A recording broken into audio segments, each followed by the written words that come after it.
Hi everyone, welcome to this video. My name is T. If you're new here, I really do hope everyone's day is going well. And today I also don't have my notes memorized because I didn't want to. So the last time we saw each other, I was talking shit, but not just any old shit, manosphere shit. Misogyny in that. We talked about the sexual economy, the devaluation of Black womanhood and its ties to fundamentalist Christian indoctrination. And then I took a slight detour and I swam into what could possibly speak to the appeal. The appeal of being so damn sexist. For free! No, the motherfuckers be making money. But yeah, the push and pull of alpha male enthusiasts hating one of their greatest desires in the world. And in this train of thought, it led me to masculinity. I think my words were the surveillance of masculinity. Yeah, and its simultaneous invisibility, yet omnipresence. She's so good with words. And honestly, even for just the last 5 minutes of that video alone, I was expecting to be burned at the stake. I'm not gonna lie. But I was okay with it. I was like, look, if y'all are only willing to show love to Black women who are afraid to tell the truth, take me off the roster. Take me off the fucking roster, you know what I mean? But no, on the contrary, I was met with an overwhelming amount of support. I mean, give or take, you know, I've been really looking at the comments like this these past couple of weeks. So there might still be some, how do you say, passionate opposition, but for the most part it's been great. So thank you for the support, for the engagement, for the enablement. Now I can resume the best part of my job description, which is a commentary creator first, a hater immediately after. So today I'm gonna have a little bit more fun, sticking my nose where it doesn't belong, talking about and theorizing about masculinity from a very unique perspective, especially as a young, queer, Black, feminine presenting woman. But then when I shift the conversation away from masculinity and I start talking about how this divine femininity movement is equally as fucking annoying, and you get ready to call me a hater for it, just know I'm just doing my job, innit? I'm just doing my job. Chapter 1, Masculinity as a Homosocial Enactment. A couple months ago, Jamaican dancehall artist Jezebel released a song with Megan Thee Stallion called Lick. And it is an anthem for just let your imagination carry you to the finish line, okay? Damn! The song is called Lick. I truly don't mind the song. I think it's pretty catchy, but a lot of people don't like it. And the main criticism I saw from Jamaican people was that this song was a perfect example of how Americanized she's becoming. She's constantly promoting actions such as that are not as popular in Jamaican culture to fit in with American mainstream media. And my rebuttal to that would be, so America is a huge market, especially for music. So if she's assimilating to be more successful, she's literally doing what nearly every other immigrant in this country is doing right now. And secondly, when it comes to something so personal and so intimate like oral sex, why does it become an object of community discussion? And I'm not just talking about for Shensia, because obviously she's a celebrity, so that makes sense. But I'm just talking about in general. Why is that an object of community discussion? And then to shift it back to Shensia, why is someone who you will probably never have a sexual interaction with, why is her speaking about what she likes and what she likes to do with her partners a threat to you? That video was good. It's finger licking good, pun intended. And it's on Patreon if you want to check it out. But one of the standout findings of that video was that a man's masculinity, which oftentimes is determined by his regard amongst other men, is extremely crucial in maintenance. So crucial that even the most private and personal aspects of his life, such as his intimate relationships, such as his sex life, have to answer to the surveillance of masculinity first. Obviously, this is directly affected by culture and environment. All of this video is, okay? None of my thoughts today can be generalized for every single man on the planet, nor do they serve as a decoding of every single aspect of masculinity. It's very complex. There's no way I could tackle it in just one video, which is exactly why that video, that Patreon video, had to be versus men of the Caribbean, because we don't really have that problem in mainstream American culture. And as I discussed in the video, that's for a host of very specific reasons. But the ultimate takeaway is that masculinity and what it means to be a man, specifically from a patriarchal alpha male perspective, rarely relies on who you are as a person. It rarely relies on integrity. Hold on. Let me fix my collar. Let me make sure it's centered, because inevitably someone will fixate on it and try to make me feel bad for it. But if I tell you, if I go suck your mother, then I'm wrong. Okay. But yeah, masculinity rarely relies on who you are as a person. Rather, it's determined by how well you're able to swim in the pool of male competition. Or sink, swim or sink, eat or be eaten, kick ass or kiss it. And because the stakes are so high, it often takes precedence over all other areas of a man's happiness and overall humanity, unfortunately. But that is the sacrifice required in order to be a hegemonic man. Hegemonic masculinity is a concept, it builds upon all these other, critical theory elements. And R.W. Connell, sociologist, that first presents the theory. And basically what it says is there is an ideal performance of masculinity that gets all the patriarchy perks. Like, everybody don't get all the patriarchy perks, right? That's something that I talk about a lot, that we have to kind of be more critical of how we talk about patriarchy, because we'll put a queer Black man in the same space as a white dude. And that's not, there's levels to this shit. And so at the top of the level is the ideal hegemonic man. So this is a good looking, rich, white, or depending on where you are in the world, maybe he's Japanese, cisgender heterosexual man who has access to capital and access to all these things. And the way we construct masculine performance in general in a patriarchal society is that every man is expected to pursue that ideal. Even if that's not even if you're not white, even if you're not straight, even if you're not rich, even if you're, not neurotypical, not able-bodied, it don't matter. You are expected to pursue this. And if you don't, there are social sanctions as a repercussion of it. And so much of how we feel the negative effects of patriarchy can be explained through this theory. So to be hegemonically masculine, I need to have power over women. I need to exert power over women. I need to have access to women at my will. And so I will contribute to behaviors or pursue behaviors that exhibit that. To be hegemonically masculine, I need to have my emotions in check at all times, unless it's anger or lust. It changes from time and space. So what's hegemonic right now is not going to be hegemonic 20 years from now, and vice versa. The biggest problem is that we uncritically accept these things to be natural and true. In an essay called Masculinity as a Homosocial Enactment, American sociologist Michael Kimmel wrote, "Manhood must be approved, and no sooner is it proved that it is again questioned and must be approved again. Constant, relentless, unachievable, and ultimately the quest for proof becomes so meaningless that it takes on the characteristics, as Weber said, of a sport."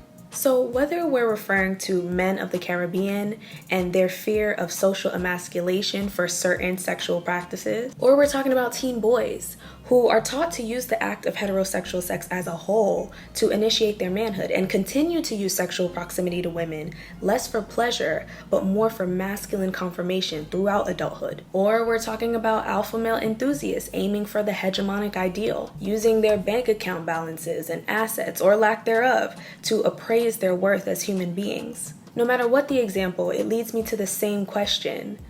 Why are you doing this? Why is there so much dedication? Why are there so many men eagerly lined up to play a losing game? And I've landed on the theory that this isn't just about boys being boys or men being men. It's an emblem of the American dream. According to Kimmel in the aforementioned essay, in the late 18th and early 19th centuries, two models of manhood prevailed. One was the Genteel patriarch, the other the heroic artisan. Now the Genteel patriarch, this was a manhood of nepotism and aristocracy. He valued land ownership, he was a devoted father, and he supervised his estates and assets. Yes, it's important to note that this patriarch did not derive his sense of manliness from the physical labor that he himself actually did, but rather the labor of slaves and servants that tended to the land that he owned. Which is probably why he was such a devoted father, because he was always in a damn house, I assume. On to the heroic artisan.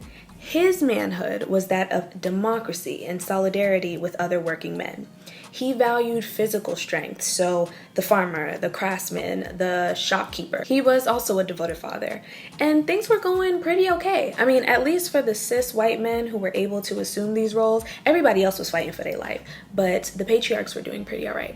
But by the 1830s, as America made the turn from primarily agricultural to industrial, the need for rural overseers and individual shop owners dramatically decreased. To meet the demands of industrialization, there was less of a need for men who were the primary owner, creator, and seller of his own goods. According to the Art of Manliness's explanation of the heroic artisan's decline, the economy needed more men who could collectively untether themselves from the start to finish creation of a product and focus more on making small, mindless contributions to the mass production of a product.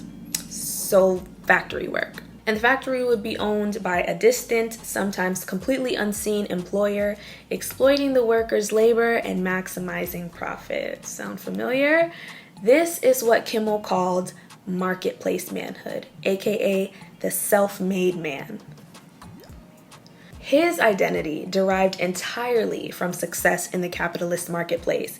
He was an absent father. He is. Instead, he is fully devoted to his work in a homosocial environment, which is, quote, a male-only world in which he pits himself against other men. He is a man of status, a man of proof, a man of capitalism. He is the hegemonic man. Kimmel begs the question, what does it mean to be self-made?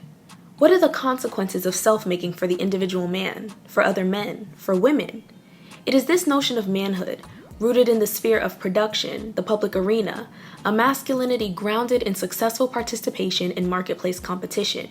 This has been the defining notion of American manhood. The reign of the self-made man, which still reflects the legacy of the patriarchs that came before him, is probably why there's such a great appeal for someone like Kevin Samuels, even in his death.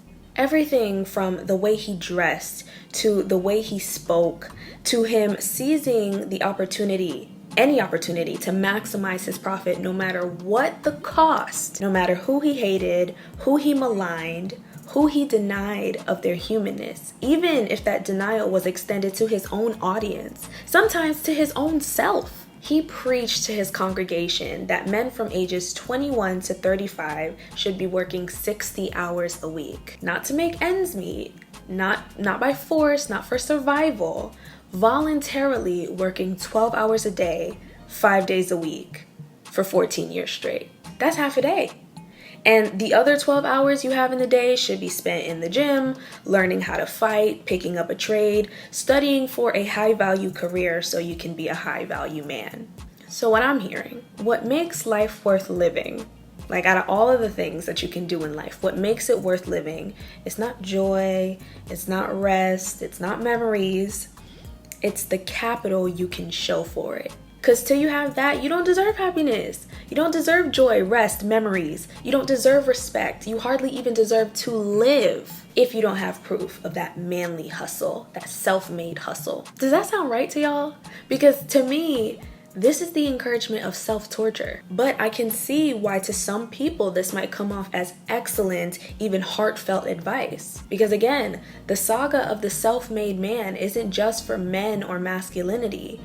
It's the American dream, the American fairy tale, I should say, that whatever you want in life, you can get if you just work hard enough. If you just have the right hunger, the right wisdom, the right discipline, and most people don't have that. That's why most people are broke. Most people are broke because they don't deserve to be rich. That is what the self-made American dream tells us. You know what this reminds me of?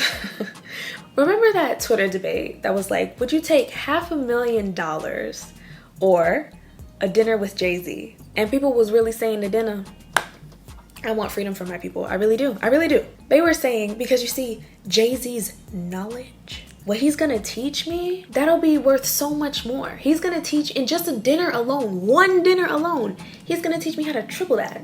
Easy.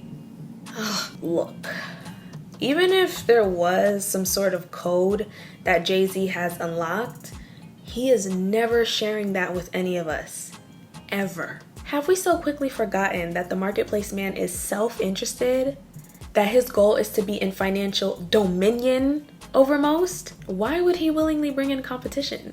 I think what saddens me the most is not just that people truly believe that there's some sort of superpower that Jay-Z or any billionaire for that matter has that the average person just doesn't. It's what they do with the belief.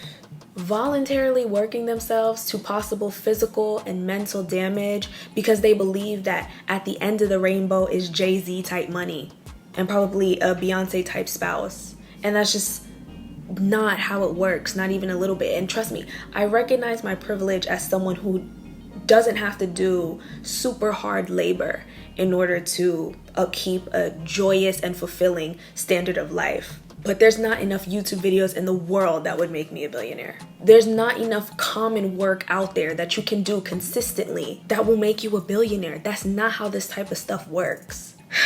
But I can't beat that horse anymore. And this is not just the pool of masculinity that upholds this, okay? Women are socialized to participate in this too. And you see, while I'm all for having your individual standards for who you choose to date, you know, some women require a certain tax bracket, some don't. Either way, I would be fake as fuck to sit here and pretend like women haven't played a massive role in the social fusion of a man's financial status with his character and using that to determine if he is worthy of happiness. And it started me thinking like how we had songs like Bills and Scrubs and, you know, broke boys don't know they're no pussy. I know that's right. Like, you know, like those are like club chants, an element that we haven't really unpacked of how normal it is to deride like working class black men without access to capital, just celebrate their inability to find romantic partnerships because they don't deserve it.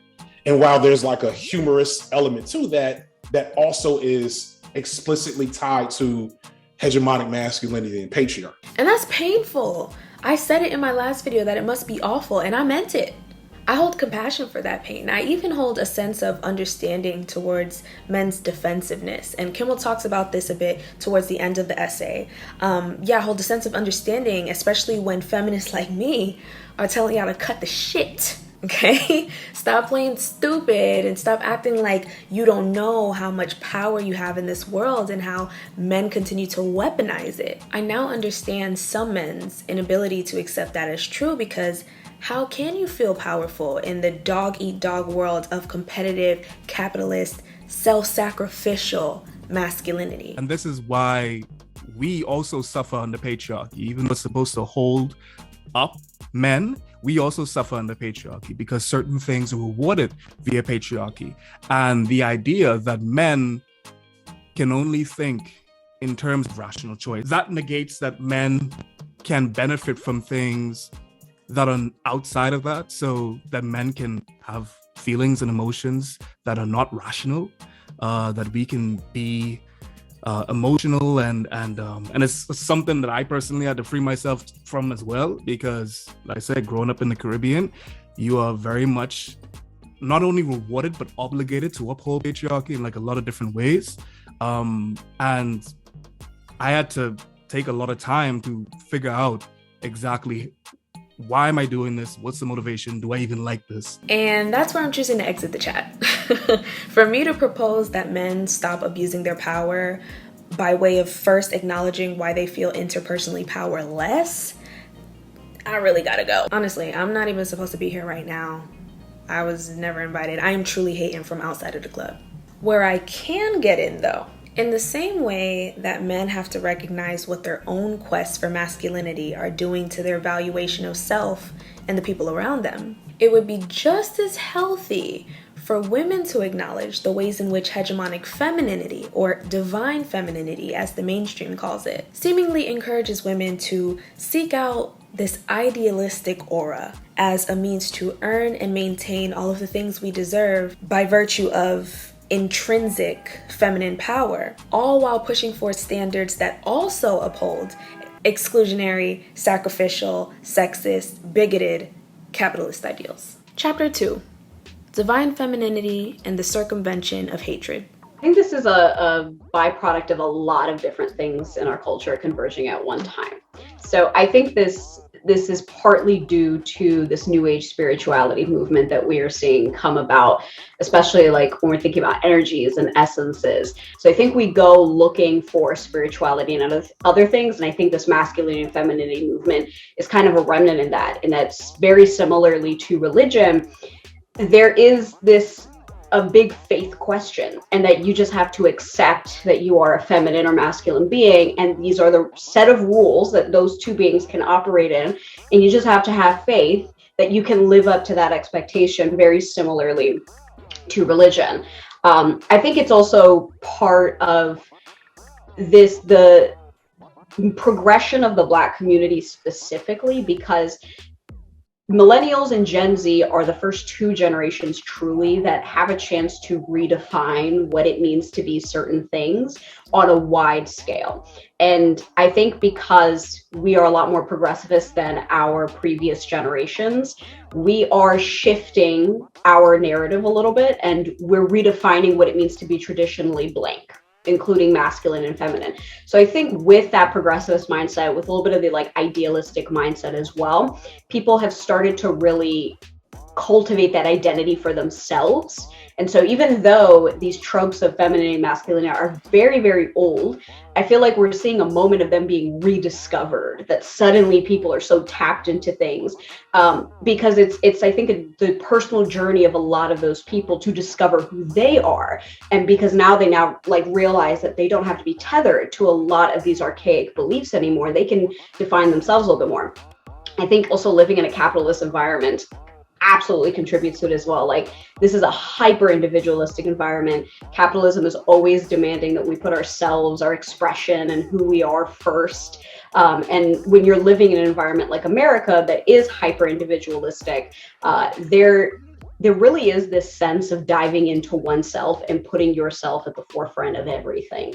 And I think that journey is being reinforced, especially in the last couple of years of the pandemic, where the lack of contact and as well just like the daunting state of the world has created incentive for a lot of us to essentially like collapse within ourselves and really, really be introspective and force us to spend a lot of time with ourselves. And with that comes the natural question of like, okay, well, who am I? What do I believe? Like, who am I at my core? Like, what are my characteristics? And so that exploration, I think, has also contributed to why so many people have now adopted taking on this sense of energies or essence of being masculine or feminine. And I think it was a perfect storm of a new idealistic generation of being in a capitalist environment, especially during a pandemic, and the shift in the Black community where Black people, especially Black women, are now able to kind of define ourselves a little bit more for ourselves. It just kind of perfectly summed up into this movement. There is a movement across digital platforms called Divine Femininity. I'm not talking about the spiritual movement that existed far before I was born. I'm talking about the contemporary digital movement that we see all across social media, primarily on YouTube. It aims to help women in the sector I'm referring to, Black women, to uncover the true essence of their femininity through reform of behaviors, attitudes, and values. But the most noticeable characteristic that these femininity coaches share was not their cadence, not their sense of humor, not even really their value system, which we'll get to, but the aesthetic. If not the aesthetic of the coaches themselves, then definitely the aesthetic of the women they pedestal. And the way I know it's aesthetic driven is some of these coaches will have videos with their faces in it, but a completely different woman in their thumbnail, a woman who coincidentally matches the aesthetic of the movement. I struggle really hard to get on board with this. Not necessarily because I dislike the look. I mean, I've aspired to that look before. I have met that look before. I struggle to get on board because this image, which is eerily close to the white European ideal, or as close as we can get as Black women, is passively championed not just as yet another option of feminine expression, but as the true feminine image in its purest of forms. Now again, this is just passive, but I still get the vibe. How the hell did we get here? I think there's this idea that Black women's true femininity is tucked deep in the closet that leads to Narnia with the fucking Krabby Patty secret formula or something. We just don't have it. Don't have it, ain't never gonna get it. And that couldn't be any further from the truth. But I do see why it's an easily digestible lie. It's not that Black women don't have any femininity or can't find it, but many of us trip up on how to define it for ourselves and express it subjectively, because we live in a world that is constantly trying to deny us of it to begin with. In a 1971 article for the New York Times called "What the Black Woman Thinks About Women's Lib," Toni Morrison wrote, "The Black woman had nothing to fall back on. Not maleness, not whiteness, not ladyhood, not anything.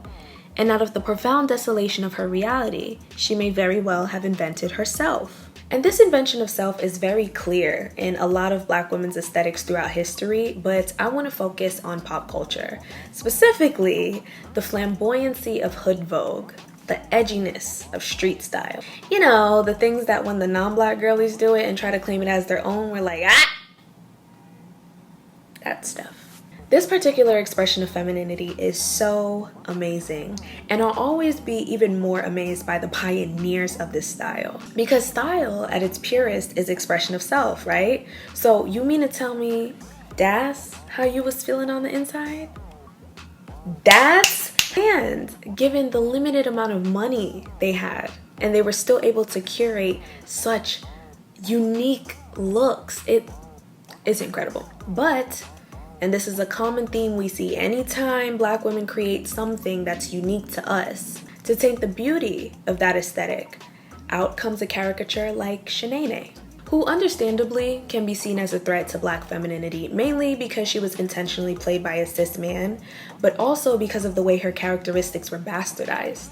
Toni Morrison spent a good portion of the aforementioned essay exemplifying how the world denies Black women of ladyhood through unfair media representation. And she referenced the stereotypes of the Sapphire and the Geraldine. Those stereotypes, as Morrison explained, were the concoctions of biased male minds. But when you strip away the bias, when you strip away the ignorance and the intention to humiliate, you find that it draws inspiration from some pretty beautiful truth. The problem is not with the Black women in real life who are combative and stubborn like the Sapphire. It's not with the Black women in real life who are animated and flamboyant like Shanae. So we don't need to view them as stains on the image of Black womanhood. That's not fair. The problem is with the people who observe them through a hateful eye and purposefully choose to limit their identities to just those characteristics without the acknowledgement that those are just a few traits of complex, multi-dimensional people, basically denying them the discernment they would extend to any other human being. So anyway, that form of femininity, the hood vogue, the street style, along with so many other aesthetics, oh my gosh, alternative style, grunge style, baggy, stripper fashion, tattoos, all of which are beautiful and creative in their own right, but have been mocked for their deviance from the white standard, are seen as deviant from true feminine essence. That sounds like it's rooted in anti-Blackness to me. But some will argue that divine femininity has nothing to do with aesthetic. They hardly even talk about that, right? What they do talk about are the 7 principles you should master: receptiveness, politeness/grace, self-care, community, intuition, attraction, and persuasion. Now, my immediate concerns about that list are for the traits like receptiveness, politeness, community, intuition. I fear it's a little ableist, as it excludes neurodivergent people who aren't able to do things like pick up on social cues or read the room. So they may have trouble being polite or making friends, building community. So for the people who can't acquire those characteristics for reasons outside of their control, are they no longer eligible to be divinely feminine? I think that's a fair question, but even still, that's not what this is about. Maintaining those characteristics standalone is not the point. because that would be too easy. Like, those are easy things for most people to learn and acquire, and nothing's wrong with aspiring to that acquisition. It's just not inherently feminine. You could master all those things tomorrow, and it wouldn't automatically make you a feminine being, at least not by mainstream standards. What bridges the gap between these simple characteristics and mainstream divine femininity is, you guessed it, the aesthetic, conventional attractiveness, and aspiration to wealth and status. You see how we keep going in circles and landing in the same spot? Lori Harvey is an amazing example of this. First of all, bless Lori Harvey. Oh gosh. Because Lori Harvey the person, she has done nothing wrong. But Lori Harvey the exemplar, Lori Harvey the mythos, now that's a big problem. In this mainstream divine femininity movement, she is a whole prophet out here. And I wish I was exaggerating. They are just in such awe of her divine feminine energy, of which she uses to attract, of which she uses to persuade, of which she uses to indulge. I'm just gonna save us all some time here. Just about all that Lori has or was able to publicly acquire is because she's rich and pretty. The men she dates, the friends she surrounds herself with, the business ventures she's taken, rich and pretty. Conventionally pretty at that. Ambiguously pretty at that. That's why she's regarded as a feminine hero. That's why people care so much about her love life, about her sex life. Because like I said before, in a different video, people don't give a fuck about Simone Biles' femininity. And she is one of the most feminine public figures out there. I mean, she literally flips in the air for a living and then lands gracefully on her feet, all while wearing a full face of makeup and a sparkly leotard. And just because it requires strength and focus to master her craft doesn't negate that. Just like Lori, she too has a public dating history. She too is receptive to love. She's graceful. She's in community with other women. She advocates for mental health and self-care. She has it all. She has all of the attributes that they say are important in being a feminine woman. Yet, because her aesthetic does not align with the conventions of this movement, I hardly hear her come up. And that's a shame, because she's a beauty. You see, I would have more faith in this movement if it was centered on doing what I mentioned earlier, giving people the tools to define what femininity means to them and its importance in their lives, and then empowering them to express that unique individual definition however they please or don't please. I mean, for example, someone who matches my definition of a very feminine person would be Sophie, aka the Oddity, because she consistently and publicly embraces all of who she is and all of what she knows she represents as a public figure. She is clearly on an active mission to make space, to take space for her happiness and her love in this world. And in watching her do so, I don't want to be her. You know, I don't find myself comparing my features to hers, comparing my clothes to hers, my experiences to hers. Honestly, I couldn't give any less of a fuck. Rather, I want to work that unshakably joyful muscle that she has, but within myself. I want to search for and create happiness in places that align with who I am and what I desire. How the world sees her is none of my concern, but how she sees the world is what truly amazes me. And the reason I had to extend this rant and make a whole chapter for it, even though I really could have just condensed it to the divine femininity movement isn't really my cup of tea, is because for far too long, we've been convincing Black women of darker complexions, Black women who house bigger bodies, disabled bodies, Black women who live in less than favorable circumstances, that the reason they're not getting what Lori Harvey gets out of the world is because something is wrong with them, because they're not doing this femininity shit right. And that's just, not only is it unfair, it's so untrue. It's the age-old classic of love yourself, girl, or nobody will, which is a lie. Credit to @thisisnefertiti on TikTok, because she said it best. This whole have more confidence in yourself and then you'll get what you want. It implies that one, perfect self-image is a requirement for love and care, and two, marginalized people are to blame for not being chosen. So on the flip side, and here's where it gets a little predatory, Instead of recognizing that we live in a world that views Black womanhood through a hateful eye, and a Black woman's proximity to whiteness, racial ambiguity, conventional attractiveness better equips her to circumvent that hatred, which is the real problem.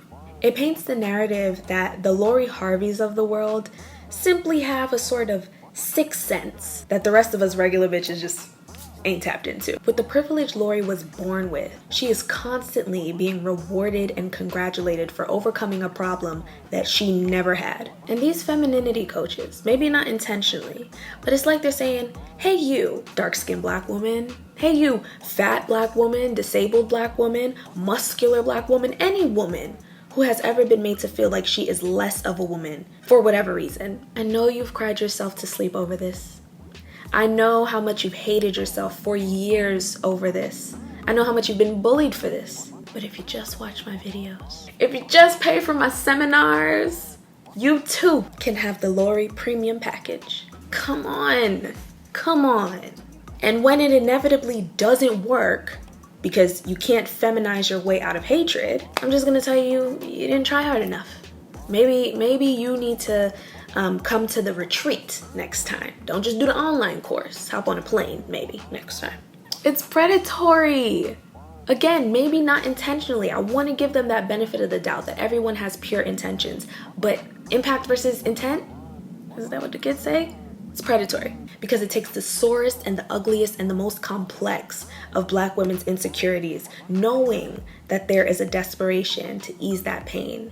And it offers up these superficial solutions that in the long run will cause more harm than good. But it doesn't stop there. So let's say a Black woman actually does manage to beat the odds of a world that is constantly trying to deny her of her femininity.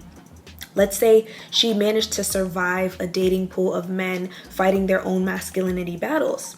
And she has finally achieved a loving, healthy, respectful heterosexual partnership. Why is it being implied that she's indebted to that man? And why is she being encouraged to repay that debt with submission? Chapter 3, the weakness, meekness, tug of war. Remember when Megan Thee Stallion and Partisan Fontaine first went public with their relationship, which I think is so cute, by the way. But remember when that happened and she posted that picture of her basically on her knees? Well, maybe she wasn't on her knees. She could have just been squatting, but visibly beneath him, hugging onto his crotch with this doe-eyed look on her face. And people were like, girl, get up. Like, I know this ain't you. I know that ain't Meg. What are you doing down there? And I saw people's comments, and I saw comments like, well, you know, if a man finally treat me right, if I finally get me a good, respectful man who'll give me everything I want, yeah, I'm gonna be on my knees too. I also saw the strongest of women will submit to the right man. I saw his masculinity will ground you so that the divine, soft, feminine beings we are meant to be can shine through. Okay, we're gonna get into the nit and the grit, but before, let me pose this question. Why he ain't on his knees? I'm not talking about Party and Meg personally. I am talking about gratitude amongst partners as a concept. So why he ain't on his knees? Because I presume you are treating him right too. No? Respecting him too. Fulfilling him too. No? So why he ain't on his knees? To show gratitude. You know what this is giving? And this is not exactly a one-to-one comparison, but I must say this. I just must. It's like when women are like, oh, no, I'm not a regular girlfriend. I'm a cool girlfriend. Because if a woman with a fat ass walk by and I see my man look, I'm not about to get mad. I'm going to dap him up because I'm looking too. Cool girlfriend. Like, okay. So when a man is wearing gray sweatpants, right? And the dick is dicking. And he walk by. Is your man dapping you up? Same thing with this submission stuff, right? It's the same thing with this idea that women submitting is just a humble repayment for good deeds instead of a gendered expectation. So let's talk about why I think it's a gendered expectation. This connection was brought to my attention after watching one of MishaLema's TikToks. I know y'all been waiting for her appearance. So here we go. Insert Misha's TikTok. We can talk for hours about the unfair and egregiously high expectations of Black women within our communities and the rest we yearn for because we oftentimes fulfill those expectations. But I'm short for time. I got to check out of this hotel soon, so we can't really talk about the broad scope. Let's condense it a bit and talk about those expectations as seen in heterosexual romantic partnerships. Now, these thoughts are both from personal experience, back when I thought I was a straight, and observation of others. This expectation of Black women to be emotional rehabilitation centers for troubled men, like yesterday. Let's use an example from the media. I love those. Look at Kanye West or Lamar Odom. Black men in the public eye who happened to partner with non-Black women, and then we unfortunately got to witness a steady decline of their health. A common thing I heard every time this was like on the news, trending, whatever, was, it's because he fucking with that white girl. Yeah, because Kanye should have stayed his ass with Alexis Pfeiffer. She was a good look. Or maybe even Amber Rose. I mean, some of his best music came when she was his muse. You see, Lamar Odom should have never left Taraji P. Henson for Khloe Kardashian. Because now look at him. First of all, that has to be disrespectful in some kind of way. Like, imagine suffering and then people gossiping about your love life and trying to tie the two together. It's fucked up. But anyway, let's stop treating white women like blood-sucking vampires. I don't know what role the Kardashians played in those men's troubles, but if they did play a role, it would be more appropriate to place the blame on the content of their characters, not solely on their race. Using their race as a determining factor of these men's fates make it seem like, on the flip side, the Blackness of Taraji or Alexis automatically comes with some sort of healing power, and it completely ignores the emotional labor it may have taken from those women to hold those men down. It ignores that even in the compassion that many Black women instinctively extend to Black men, just because we know what it's like to exist in the world as a Black person, in heterosexual relationships, we are still alone in the experience of existing in this world as both Black and women. So to assume that our Blackness is enough to comfort Black men who face racism, in addition to comforting ourselves for facing racism and sexism, it's just ridiculous. It's absolutely unfair. And then this pressure extends past romantic relationships. Just look at how strangers treat Tabitha Brown, like she's their mom and she's their therapist, just because she's a kind Black woman. So I can completely understand getting into a romantic partnership with a Black man expecting to rehabilitate him, because I mean, that's the status quo, I guess. That's what the world is expecting you to do. But then he doesn't ask for that. Takes you aback. Your back is taken, right? He's showing up for you the same way you show up for him. It's understandable, especially if you've been denied that for so long, to feel an immense amount of gratitude. And it's okay to say thank you. Absolutely. But it's extremely harmful that femininity coaches encourage a repayment with the sacrifice of your agency, especially when Black women are not in debt. We're just getting what we deserve. Furthermore, when did submission start equaling rest? When did submission become easy? It, like in any other scenario, like it feels so disingenuous in that you're asking the person, the Black woman in question, to make a sacrifice she's not supposed to earn something she was always supposed to have. And so that does not seem like a fair trade, and it's like saying, okay, well, I know you're doing 75%, I'm doing 25%. For me to pick up the 25% of mine that you've been picking up, I need you to be a second-class citizen. I need you to give up part of your personhood to me. And I'm like, I wasn't even supposed to be picking up your 25% to begin with. And I'm like, how is that a fair trade to me at all? And so that's my argument, is like, if someone is demanding that submission out of you, they don't have your best interest in mind. And to pick up on your point about, how is it like doing domestic duties, for example, which so many, women associate with submission, how is that a fair trade? And I think that comes from the fundamentally misogynistic idea that homemaking work or taking care of the house, domestic work, is not work. And I think that is a perfect example of how these philosophies have internalized misogyny, in that if you're telling a woman, oh, you should rest, but take care of the kids, take care of the house, make sure, you know, the home economics are done, make sure that the husband is taken care of, clean up after him too. But guess what? You're resting. This is actually a rest day for you. You're just not recognizing that the actual job I have of being in charge of this household is a job. And so how does that help me at all? And I think that shows that there are so many pockets, so many threads of misogyny running through this idea that it pains me to even call it feminism or any type of feminine movement, in that it is not feminine at all. It is masculinity rebranded and painted pink and sold to modern day women as feminism. And when you just scratch the surface, it's so easy to see a one-to-one comparison of what these alpha males and masculinity coaches are preaching and what these femininity coaches are preaching. I mean, it's barely a difference. It's very sad that we refuse to see domestic duties as real work, but we place the utmost respect and honor on financial support, even when it doesn't exactly deserve it. Financial support for your family is valuable, obviously, because of like survival and whatnot. Also, if you have a surplus of money, I mean, I don't need to tell you what that does. They say money can't buy happiness, and maybe that's true, but it'll definitely pump that motherfucker up. But for the other labor, the physical and emotional labor required to upkeep a family, required to upkeep the health and morale of a family, that stuff can't be bought with money. And then when I think of this, sometimes my mind wanders over to Nick Cannon, not personally, but just as an example for what he represents. Nick Cannon, at this point, has become notorious for his intentional serial impregnation of women, many women. And obviously, there's a lot of criticism for this.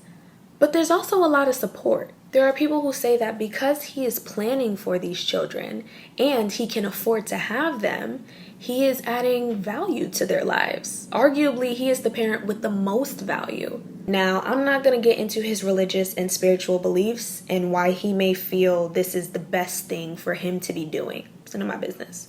However, every time he decides to get another woman pregnant, he is denying yet another child a fully present parent. That's just a fact. And this is not to stigmatize single parent households, but instead to be honest about the difficulty of single parenthood, which he is rocket launching these women into. Even though these women are choosing this as well. Like, I'm not just gonna blame this fully on him. Like, these are adults who can make their own decision, but it makes me wonder how little empathy he's moving with when he begins all of these joint projects and just hands off 70% of the workload. But people will argue that his duties as a father are fulfilled because from a capitalist standpoint, since he makes the most money, he brings the most value. Because from a capitalist standpoint, because he makes the most money, he brings the most value to these children's lives. Money is humanized in such a way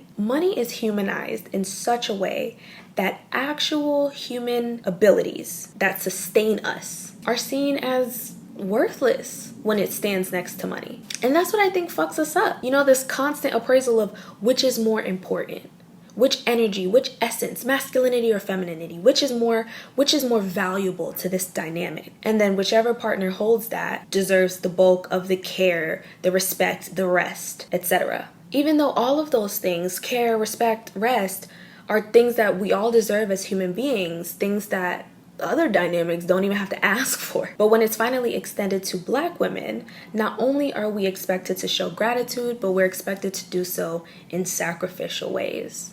And it really just speaks to the general devalued personhood of Black women and how something as sacred as autonomy, agency would even be considered as something up for trade, something to be exchanged. My radical feminist take is that real love shouldn't require such a sacrifice. Real love lets you choose. Or would real love even offer that as a choice? It's such a tricky thing because firstly, I have to recognize my privilege in the position that I'm coming from in here, where me saying, don't submit, it's bad for you. It has to be looked at through the context of my identity. I made a video about this recently. A few dark-skinned Black women rightfully pointed out that my experience as a light-skinned Black woman is definitely going to filter my opinion on this, in that because I have a closer proximity to whiteness, I also have a larger range of femininity or range of identity, in that I can choose to reject submission as a personal choice, but it probably is not going to affect my desirability or my value in the dating pool as much, because one of the things that inherently in our white supremacist society makes me considered more feminine is my light skinnedness and features I have that are closer to whiteness. And so that to me is so much easier for me to say, I'm not going to submit, and to preach to women who look like me or have a closer proximity to whiteness, don't submit, because submission is probably not ever going to be a do or die situation for you. You're probably never going to be in a dating situation where if you do not submit, you couldn't end up with a man that you wanted to, or that your choices are severely limited because of your proximity to whiteness and your inherent, greater value of femininity. Even being able to talk about it is that a point of privilege, and that what I do, I'm seen as just a free thinker and a rebel and someone who's impassioned, versus a dark-skinned Black woman, even speaking about the same thing, will be told that she's not only more angry or aggressive, but that she's just now undesirable. And I've seen it happen myself, not only on, TikTok videos and creators that I follow, but from the past, the women in the past that I have pulled on for my own content, who have been darker skinned Black women who said many things similar to what I have said and have been denigrated for it. So for me, it's really easy to say, just don't submit. When the fact is, in actuality, even though I don't think that any woman should submit, there are women in the Black community that genuinely feel like they have to, in order to not only be valuable, but truly have a chance of being with a man. And sometimes they submit out of pure safety for themselves, in that they are not only, they have limited choices in the dating pool, but they feel like they don't really have a choice to make in themselves with the men that they're in a relationship with. And so one of the things that a guest on one of your last videos mentioned is that so many Black women, no matter how educated, no matter how smart, no matter how empathetic, caring, just great human beings they are truly fed the belief and believe the belief that until they have a man, they will not be complete. And for many of them, that completion comes with the stipulation of submission. And so it's not as easy to just say, don't submit. And even though I truly believe it, I can understand why women in situations that are compromised may feel like they have to, especially if they want to feel closer to their femininity, if they want to feel like they have some femininity. It really just shows that Black women have to earn our femininity. It is not ingrained in us, no matter what femininity coaches have taught us to believe. So that's kind of the first layer of it.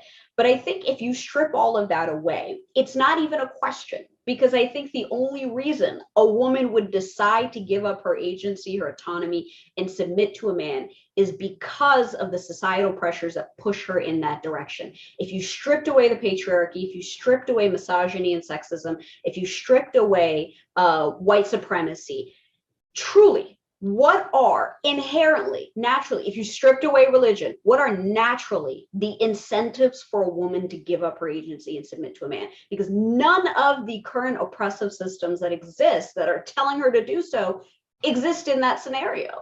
And so what truly is there to allow her to do that? Without those oppressive systems, Black women don't take on the burden in our community and don't have any reason to seek rest. And so what are truly the reasons? And I think even when I talk about this, and I have Black women say that, well, if your point is that let Black women decide for themselves, why not let Black women just be submissive if that's something they decide for themselves? And I think that argument is not only kind of misconstrued the idea of Black women being able to define our own femininity, but it reminds me a lot of choice feminism, which is very, very prevalent in white feminism, and I think not at all an effective solution. Because number one, again, we're thinking as individuals and not thinking as a community, and saying, well, if you just let each individual person do what they want, we're all going to be fine, which is nonsense. Because if what you want to do and what I want to do conflicts, where's ultimately are we going to move? What direction is this community going to move in? But I think it also ignores the fact that, as choice feminism tells us, like, every decision that a woman makes cannot be inherently beneficial or inherently feminine. That's the whole idea of it, but that's why it doesn't make sense as well. Because if a woman is in a societal pressure cooker with patriarchy, with white supremacy, with religion, with all of these systems pressuring her into making that decision, even if she made it for herself, is not the most feminist nor the most beneficial decision for her. And thinking that just because she made it, it is automatically the best decision, I think really ignores the fact that what seems like a personal decision is very impersonal. And it's not what she would inherently want, but rather what she is believed to have wanted by the system around her. Because I cannot find, and I beg anybody out there to tell me any reason, without all these social pressures, why a woman would choose to give up her submission. She wouldn't, because it would not even be a question in that society. Women would be equitable with men. There were no submission, no dominance would even be a factor in those relationships. And so, yes, I want to shout it from the rooftops that, like, please don't submit, even if it's voluntarily. Think about all of the pressures that are leading you into that decision. Truly think about if it's a choice unto yourself. But I think just doing that as a blanket statement can be a bit of oblivious to the situation that a lot of women are in, especially those that have to earn their femininity more than I would. Misha really took us home with that one, didn't she? She blew my mind when she said that. So I definitely have a lot to think about. But yeah, thank you all so much for watching, especially if you made it all the way to the end of the video. My voice is going. This has never happened. I don't know what's up with this one. Maybe I was just a little extra passionate, or maybe it's because I've been sipping on tea instead of water. It's been fucking up my voice. I don't know.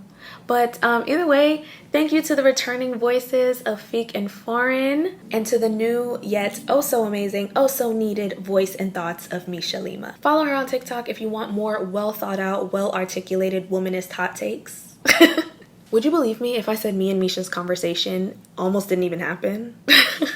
Because you see, when I found her on TikTok, I didn't see the option to privately message her. I couldn't find any of her other socials to maybe DM her privately. And so I almost didn't invite her to be a part of this video. And you know what did the trick? Simply leaving a comment under her video. It was that easy. Like, I almost let the fear of being ignored stop me from publicly just putting the invite out there. So if you needed a sign to do that one kind of scary thing that you know will hurt your pride if it doesn't work out, but will be so amazing and helpful and great if it does work out, here you go. Just do it. Another thing, this video is not a persuasive essay, okay? It is the thought child of Black feminist, womanist thought from 5 different mouths and lifetimes of experiences. So, you know, just keep that in mind. At the end of the day, it's still you grown season. It's still I can't tell you what to do because you grown season. Do what you want, but if you want to think critically about things and speak critically about things, even if it makes you slightly uncomfortable, you came to the right place. Not me. Be sure to leave your thoughts and your comments down below. Give me a thumbs up or a thumbs down, however you're feeling today, and subscribe for more content. I'll catch you in the next video. Bye.